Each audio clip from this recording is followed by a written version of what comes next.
नमस्ते दोस्तों, स्वागत करती हूँ आप सभी का राधा रानी के छोटे से यूट्यूब चैनल पर। उम्मीद है मुझे आप सभी बहुत अच्छे होंगे, मैं भी बिल्कुल अच्छी हूँ।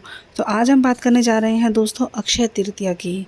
साल 2026 में कब है अक्षय तृतीया? अक्षय तृतीया के दिन शुभ मुहूर्त क्या रहेगा? सोना या चांदी या अन्य चीज़ों को खरीदने का शुभ मुहूर्त क्या रहेगा? अक्षय तृतीया क्यों बनाई जाती है? क्यों हिंदू धर्म में अक्षय तृतीया को इतना महत्व दिया जाता है?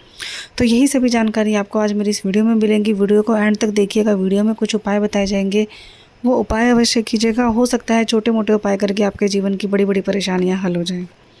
तो वीडियो शुरू करते हैं दोस्तों। सबसे पहले तो मैं आपको बता देती हूँ अक्षय तृतीया। अक्षय तृतीया हिंदू धर्म का बहुत ही खास त्यौहार माना जाता है। ऐसा माना जाता है कि इस दिन भगवान विष्णु और माता लक्ष्मी की हम सभी जातकों पर असीम कृपा बरसती है और भगवान विष्णु और माता लक्ष्मी हमें हर प्रकार से एक अच्छा, बहुत ही फल सुख एक सुखदायक फल हमें प्राप्त कराते हैं।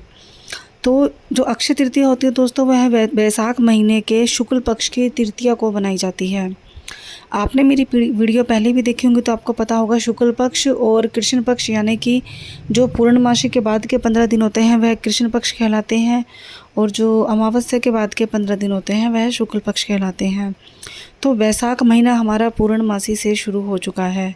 अभी वैशाख महीना लग रहा है और 17 तारीख को वैशाख महीने की अमावस्या है। अमावस्या के बाद हमारा शुक्ल पक्ष लग जाएगा। तो 17 तारीख के बाद अमावस्या के तीसरे दिन तृतीया, अक्षय तृतीया बनाई जाएगी, जो कि रहेगी 19 अप्रैल, दिन रहेगा रविवार का। साल 2026 में 19 अप्रैल को अक्षय तृतीया बनाई जाएगी। रविवार के दिन यह तृतीया बनाई जाएगी। इस दिन अन्य प्रकार की खरीदारियां करना बेहद ही शुभ माना जाता है। ऐसा कहा जाता है कि इस दिन सोना या चांदी जो भी जातक अपने घर में खरीद कर लेकर आते हैं उनको बहुत ही शुभ फल माना जाता है और कई गुना फल उनका भगवान विष्णु और माता लक्ष्मी आशीर्वाद के रूप में उनको प्राप्त कराते हैं। लेकिन आप सभी इस चीज़ की सोच में होंगे कि इस समय जैसे कि सोना और चांदी इतना महंगाई पर चल रहा है, तो ना केवल गरीब और आम लोगों के लिए बल्कि अच्छे अच्छे पैसों वाले लोगों के लिए भी सोना खरीदना एक विचार करने वाला विषय बन चुका है कि इतनी महंगाई में हम सोना कैसे खरीदें। तो आप बिल्कुल बेफिक्र रहिए। ज़रूरी नहीं है कि आप अक्षय तृतीया के दिन सोना खरीदेंगे या चांदी खरीदेंगे तभी आपके जीवन में माता लक्ष्मी का आशीर्वाद आएगा या भगवान विष्णु की कृपा आपके ऊपर बरसेगी, बल्कि सोना और चांदी के अलावा भी बहुत सारी ऐसी चीज़ें हैं जो आप खरीद कर अपने जीवन को सुखमय बना सकते हैं। सबसे पहले हम बात करेंगे दोस्तों 19 अप्रैल के खरीदारी के जो शुभ मुहूर्त की रहेगी। तो जो अक्षय तृतीया का समय रहेगा वह 19 अप्रैल से 20 अप्रैल को रहेगा। 19 अप्रैल को अक्षय तृतीया का शुभ मुहूर्त शुरू हो जाएगा सुबह 10:39 से 20 अप्रैल को सुबह 5:51 पर। अब 19 अप्रैल को रविवार के दिन आप सुबह 10:50 ही मान लीजिए, आप 10:50 से 12:20 पर ख़रीदारी कर सकते हो सुबह के समय। फिर दोपहर के समय 1:58 से 3:35 पे ख़रीदारी कर सकते हो। उसके बाद शाम के समय 6:50 से 10 रात को 57 तक आप ख़रीदारी कर सकते हो। ये था 19 अप्रैल के 3 शुभ मुहूर्त, जो कि आप किसी भी सामान की नई शुरुआत कर सकते हो, ख़रीदारी कर सकते हो। गृह प्रवेश, गृह मुहूर्त, कोई नया मकान, प्रॉपर्टी, कुछ भी ख़रीदारी करनी है तो आप इस 3 समय अवधि के बीच में कर सकते हो 19 अप्रैल को। अब बात करते हैं हम 20 अप्रैल की, क्योंकि 20 अप्रैल को भी ब्रह्म मुहूर्त सूर्योदय तक हमारा अक्षय तृतीया रहेगा। तो 20 अप्रैल को अक्षय तृतीया का जो शुभ मुहूर्त रहेगा वह सुबह 5:51 से 7:27 तक का रहेगा सुबह का। तो इस अवधि में तो सुनार की दुकान या खुली नहीं रहेगी, तो आप इस अवधि में अपने घर में हवन पूजा पाठ करा सकते हो, गृह प्रवेश करा सकते हो, किसी नई चीज़ का शुभ मुहूर्त करा सकते हो। कोई नई चीज़ आपको ख़रीदारी करने के लिए लेकर आनी है तो वह आप ला सकते हो। अब दोस्तों हम बात करते हैं महंगाई को मुंह तोड़ जवाब कैसे देना है अक्षय तृतीया के दिन।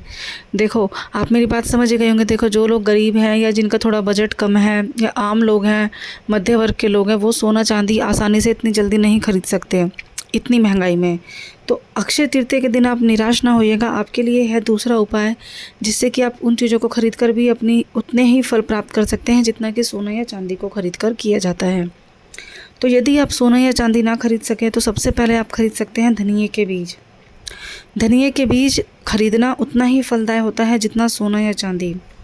जितनी भी चीज़ों के नाम मैं आपको बताऊंगी दोस्तों, ये चीज़ें ध्यान से सुनिएगा, क्योंकि इन सभी चीज़ों का फल सोना और चांदी के बराबर ही होता है। तो आप अपने बजट के हिसाब से, अपने सामर्थ्य के हिसाब से सोना खरीदें, चांदी खरीदें या इनमें से कोई सी भी चीज़ खरीदें, आपको उतना ही फल मिलेगा। ठीक है।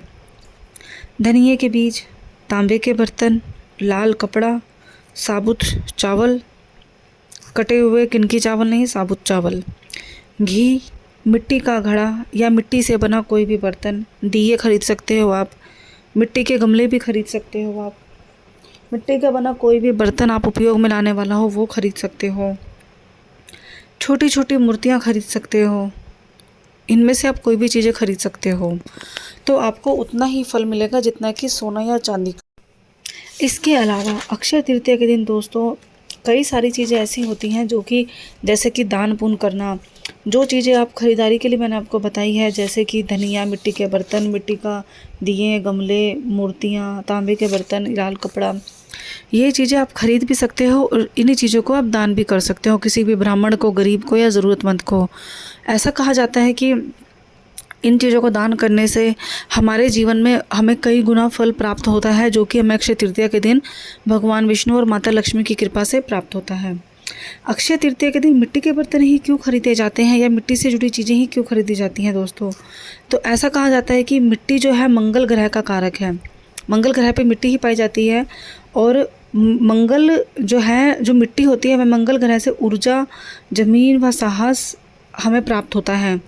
एक तरह से अपने मंगल को मजबूत करने के लिए मिट्टी का उपयोग करना बहुत ज़रूरी होता है, मिट्टी की बनी चीज़ों का उपयोग करना बहुत ज़रूरी होता है। और साथ ही साथ मिट्टी की चीज़ें खरीदने से हमारा मंगल भी मजबूत हो जाता है।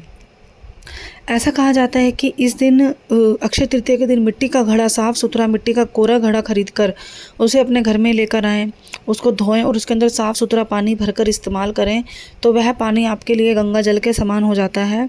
और उस दिन आप मिट्टी के पानी में थोड़ा सा गंगा जल मिलाकर भी भर के रख सकते हैं, तो वह आपके लिए, आपको आपके घर में सुख शांति, सुख समृद्धि लेकर आता है। अक्षय तृतीया के दिन मिट्टी से बनी चीज़ों का इस्तेमाल ज़रूर करना है दोस्तों आपको, यदि आप चाहते हो आपके जीवन में सुख शांति बनी रहे। अगर आपके जीवन में किसी प्रकार की कर्ज है, पैसों को लेकर आर्थिक स्थिति किसी प्रकार से ख़राब है, बहुत लंबे समय से कर्जा चल रहा है, तो मिट्टी के दिए गरीबों को दान करें या मंदिर में दान करके आएँ। कम से कम भी 11 या 21 दिए आप मिट्टी के मंदिर में दान करके आएँ, अपनी आर्थिक स्थिति सुधारने के लिए और कर्ज मुक्त होने के लिए।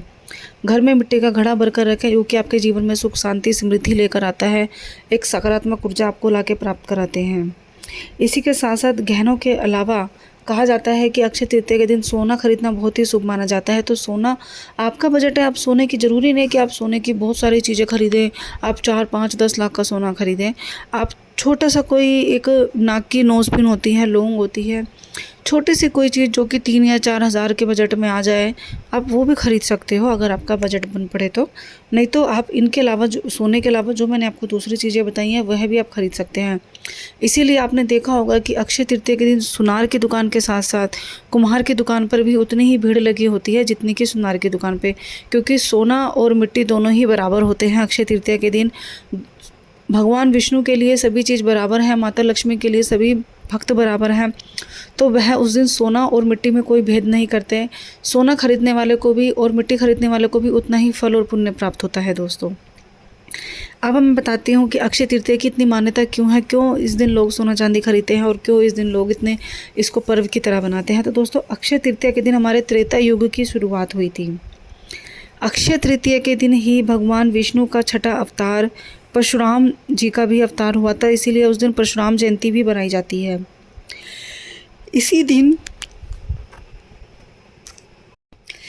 दिन बद्रीनाथ के जो कपट हैं वह खुल जाते हैं, बद्रीनाथ की यात्रा खुल जाती है। और श्री बांके बिहारी जी के, ऐसा कहा जाता है कि अक्षय तृतीया के दिन ही त्रेता युग में बांके बिहारी जी के पहली बार चरण जो थे, भगवान विष्णु ने बांके बिहारी के रूप में पहली बार चरण पृथ्वी पर रखे थे। तो अक्षय तृतीया के दिन से ही बांके बिहारी के मंदिर में उनके चरणों के दर्शन शुरू हो जाते हैं। आपने कभी भी देखा होगा बांके बिहारी मंदिर में उनके चरणों के दर्शन कभी नहीं कराए जाते। बांके बिहारी जी को थोड़ा सा पर्दों से ढका जाता है और सिर्फ उनका मुख और आधा धड़ के दर्शन कराए जाते हैं। लेकिन चरणों के दर्शन बहुत ही कम उनके देखने को मिलते हैं। लेकिन अक्षय तृतीया के दिन से फूल बंगला भी शुरू हो जाता है, तो इसी दिन से भगवान के चरणों के दर्शन भी शुरू हो जाते हैं दोस्तों। तो आशा करती हूँ मेरी दी गई जानकारी आपको पसंद आई होगी। आपको आवश्यकता अनुसार आप कोई भी चीज़ें खरीद सकते हो। अगर मेरी वीडियो आपको पसंद आई हो तो मेरे चैनल को लाइक और सब्सक्राइब ज़रूर कीजिएगा। मिलते हैं दोस्तों अगली वीडियो में, तब तक के लिए राधे राधे।